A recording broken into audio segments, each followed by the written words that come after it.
Is this legal advice? Well, I guess it depends. This is the Wedding Industry Law Podcast, a podcast dedicated to wedding professionals trying to keep it legal.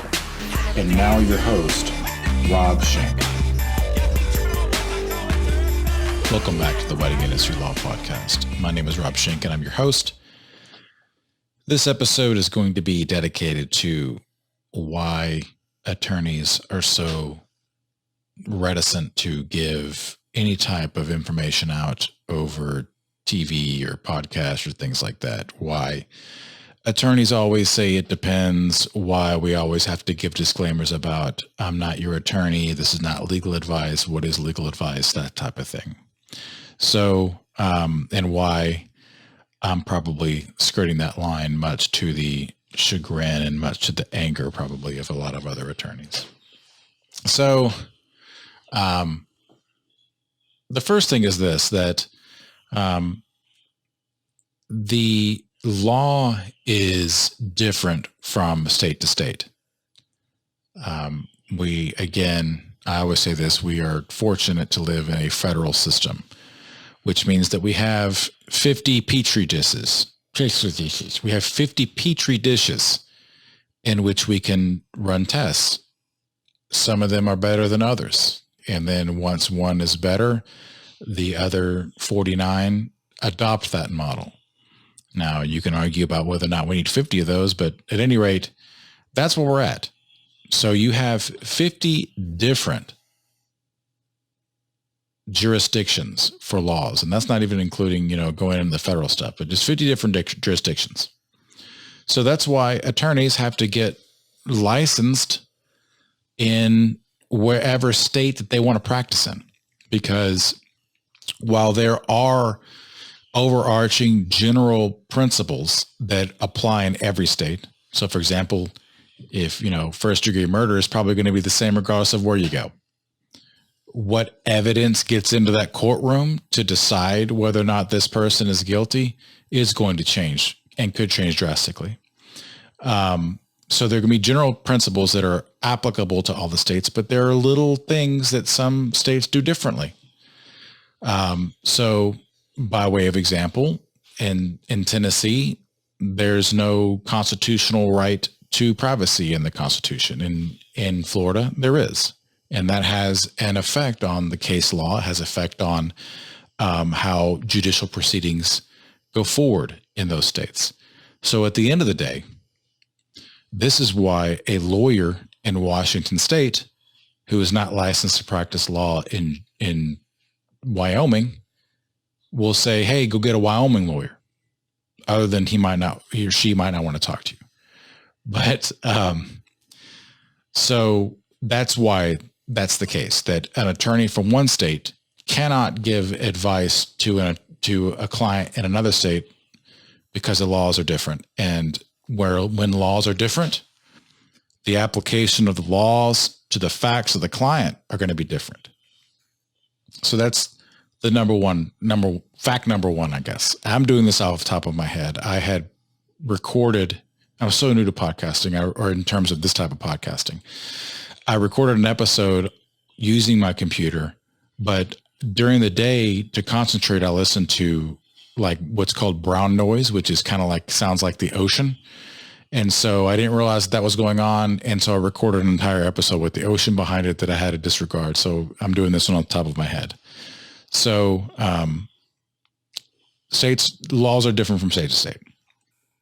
Now, there are different ways that sets of facts apply to the law, okay? Such that if you remove a fact, you remove a circumstance, it's going to change how the law affects that group of facts, so to speak.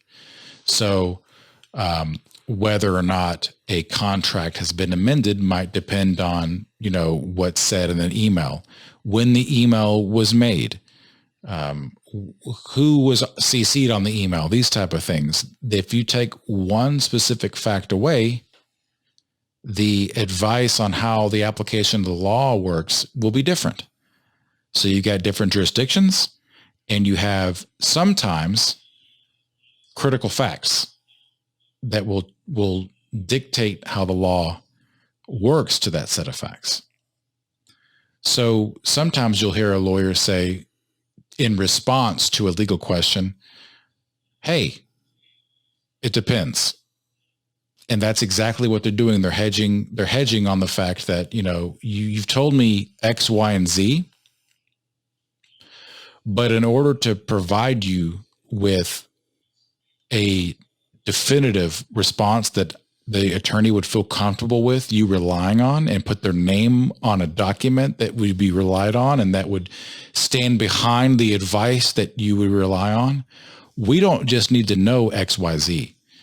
We need to know A through W, X. We need to go A through X in order to be confident in the advice that we're giving, because if C, D, or E is not there, then the advice is going to be different, if that makes sense. So that's why generally an attorney will say it depends, because they're not in command of all of the facts at the time that the question is granted. So if you've ever seen me at a speaking event answering Q&A afterwards, or anybody on TV or whatever, and they say, well, it depends, blah, blah, blah.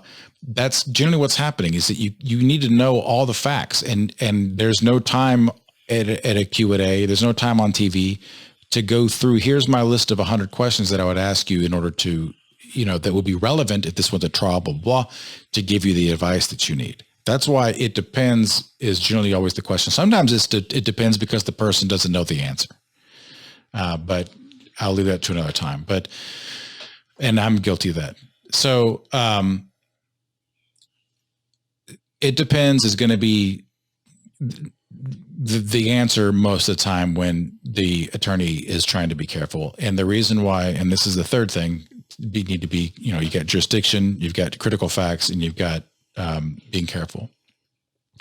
Attorneys are generally wary to give even information because of critical facts could be different, blah, blah, blah, because there are laws that prohibit us from making these type of proclamations. Hey, Rob, or hey, listener, the law is this. This is how it's going to affect you 100% of the time. We can get in trouble for that. And the reason why is because if somebody relies on something that we said and it's factually inaccurate, we can get in trouble. So that's why you're going to hear it depends, is because the lawyer doesn't want to give some type of what could be construed as concrete, you do this and this will happen. Because if somebody does that, if somebody reacts to that and goes forward with that information and it works out bad for them, then they could have a potential lawsuit against the attorney for giving that advice. So that's why people will say this is a 40,000 foot view. This is just general information, because they don't want to be giving you anything that can be construed as this is the concrete advice that you need for your specific situation. Because if it's bad, if the attorney's missing a critical fact and it doesn't work out good for that client, they're opening themselves up to a potential claim for malpractice.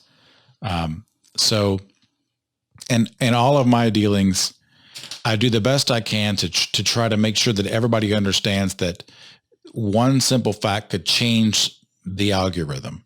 The jurisdiction could change the algorithm. The wording of the contract could change the algorithm. So I guess what I try to do with this podcast, what I try to do when I answer questions, is try to remain up here with this is generally how things shake out. There could be critical facts that will change it, but generally this is how things will play out, barring any of those critical facts. So I do the best I can. I need to work on this myself because I don't think it's fair. Like if an attorney went on TV and started giving literally concrete advice, everybody would go to that person, even though he or she would be opening themselves up. And I don't know, it's kind of not right, because you're unfairly competing, because you're not allowed to under the laws governing attorney attorney conduct. So you're never going to get a real concrete answer unless you've engaged that attorney. And that'll be number 4, basically, is an attorney is only going to attempt, should only attempt to give real concrete legal advice that they stand behind to an actual client. So that's why oftentimes you're going to hear at the beginning of an attorney speaking at a convention or wherever it is, I'm not your attorney, and no attorney-client privilege is being created here. I'm not your client simply for the fact that you've showed up and sat in the seat. I'm not your attorney simply for the fact that you've turned this podcast on. So you want to make sure, or the attorney is going to make sure that, that they keep the information general and not specific to an individual person, because we don't want to run the risk of it being misconstrued that we've engaged any one particular person in the audience, any one particular person that's asked a question. So there's a lot of stuff behind the scenes on this in terms of the laws governing attorneys and things like that. But that's pretty much it in a nutshell. That's why you're never going to get a concrete answer from somebody on TV, in a Q&A, on a podcast, in a seminar, these type of things, because of the reasons that I just mentioned. So with that being said, I do the best I can to make the information that I provide to you on this podcast as actionable as possible without being advice, as educational as possible without being advice. At the end of the day, and this is what I want you to always remember, I am not your attorney. You cannot rely on this podcast solely. You cannot use this podcast exclusively for legal purposes. Well, let me scratch that. I'm not saying that correctly. Don't use this video exclusively in your legal decisions. Maybe take this to your attorney. But if you need answers, if you want someone to tell you this is what you need to do in your situation, this is how you need to act. If you want that and you want it to be personalized to you, to the extent that somebody's going to stand behind that and go, you know what, if it doesn't work out for you, I'll take the hit for that. I'll be responsible for that. If you want an attorney to do that for you, it will have to be somebody that you have hired who has reviewed your A to Z facts and who has enough information to give you the application of the law to your specific set of facts. And generally that costs money. So you cannot use this podcast for that purpose. You can't use anybody's podcast for that purpose. You can't use anybody's TV appearances for that purpose. If you need information, you want a guiding path, you're going to need to engage an attorney, generally pay them, and get their advice that way. I mean, in today's, what's the word I'm looking for? In this day and age, you could theoretically get the answer to any legal question that you could possibly want. I mean, it's out there. But in reality, what you're wanting is a human being to say, I have the experience in this and I stand behind this information. That's what you're paying for when you pay for an attorney. And when you're listening to a podcast, you're not getting that. When you're watching television, you're not getting that. The only time that you're getting somebody to say, I'm putting my bar license down in standing behind that, you got to pay for that. You got to retain an attorney for that. And I wanted to, and I should have probably made this episode 0 or episode 1. But unfortunately the pandemic happened. But that's why if you ever hear me say, I'm not your attorney, or, hey guys, it's just general information, or, hey guys, it depends, this is where I'm coming from. It would be impossible in many times it would be in violation of ethical rules for me to give legal advice through a podcast. Okay. So like, what about Handle in the Law? Like if you've ever listened to that guy, it's pretty funny. He says, what does he say? He gives marginal legal advice. I'm not quite sure how he can get away with that. I would love to do some research on whether or not anybody has listened to what he says and has done something and it been detrimental and they bring a bar complaint against him. I don't know about that. But it would be interesting to know how he skirts that. So, because I mean, it doesn't seem like it, but attorneys are regulated pretty aggressively in terms of what we can advertise, how we can advertise, what we can say in advertisements, where the advertisements can be. I know it seems like every 2 seconds is a commercial, but it wasn't always the case.